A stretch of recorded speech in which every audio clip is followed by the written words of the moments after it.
Good morning, Sales Academy. 2025, here we go again. Today's musing. Powerful, simple, and deep within me, bounce back ability. That's what today's musing is about, bounce back ability. And I'm smiling deeply as I share this because this is a life skill, right? This isn't just about business. This is about parenting, about relationships, about education and further education and career and business. Because as an individual,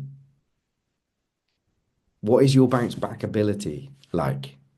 And what I mean by that is when you hit a setback, when you get knocked down one time, 10 times, whatever, how quickly do you bounce back? How stronger do you bounce back? What happens? What's the impact it has on you? How long does that last? And what happens next? See, you hear me talk about above the line, below the line, and all that sort of stuff so often, right? But it's like that's a big part of this bounce back ability piece because if I if I explain it like this, right?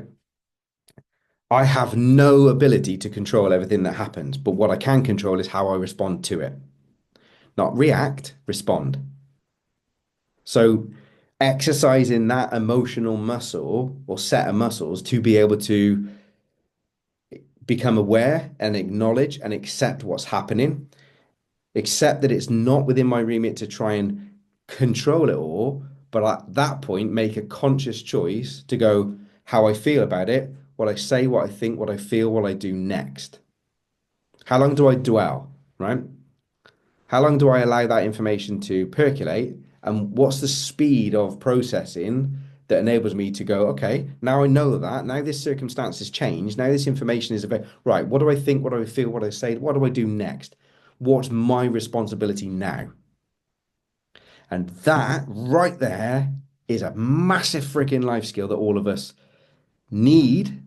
And we should be putting more time and investment into our kids and into our young adults coming into careers and all that sort of stuff because setbacks are part of growth, right? Making mistakes are part of growth. They're vital. Getting bollockings and stuff like this, like, going through disciplinary, they're all a vital part of growth because none of us are perfect. And why the hell are we trying to be, right? None of us are going to go through life without making mistakes. Yet some of us feel paralyzed by the thought of making mistakes. Some company cultures are paralyzed by making mistakes. Yet others are move fast, break shit. Like some of the principles of Facebook was move fast, break shit. So not everybody wants to be that way. But how do we get progress?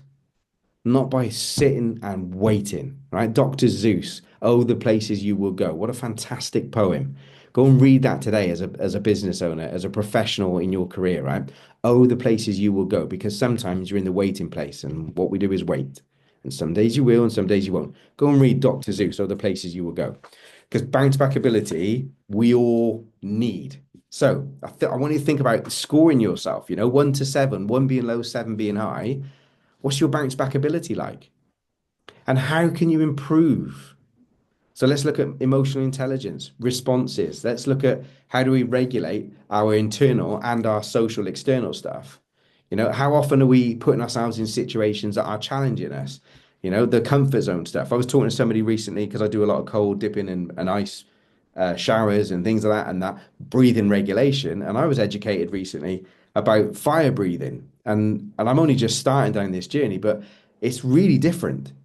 And actually, one of the things that really landed with me in that conversation was most of the decisions you make in life are kind of under pressure decisions where we're feeling that heat. The pressure's building. So what's our thinking like? What's our decision making skills like when we're hot and under pressure and hot headed and enraged or frustrated or impatient or whatever it might be? They're all more hot headed things. So learning to breathe in heat situations and regulate my breathing has massively impacted how I respond.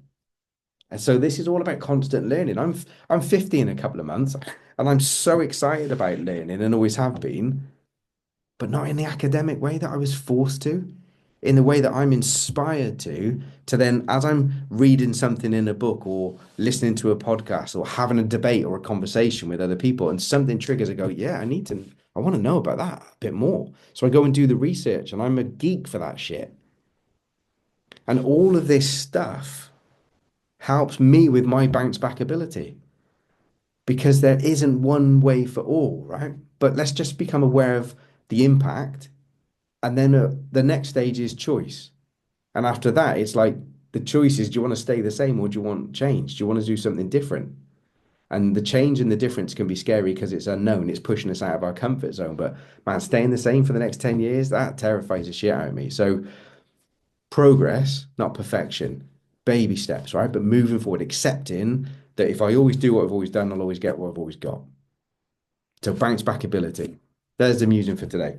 See how it lands, see where it sits, come and have a conversation. I'm Adam. This is Sales Academy. 2025 is going to be amazing. I love you. Speak to you soon.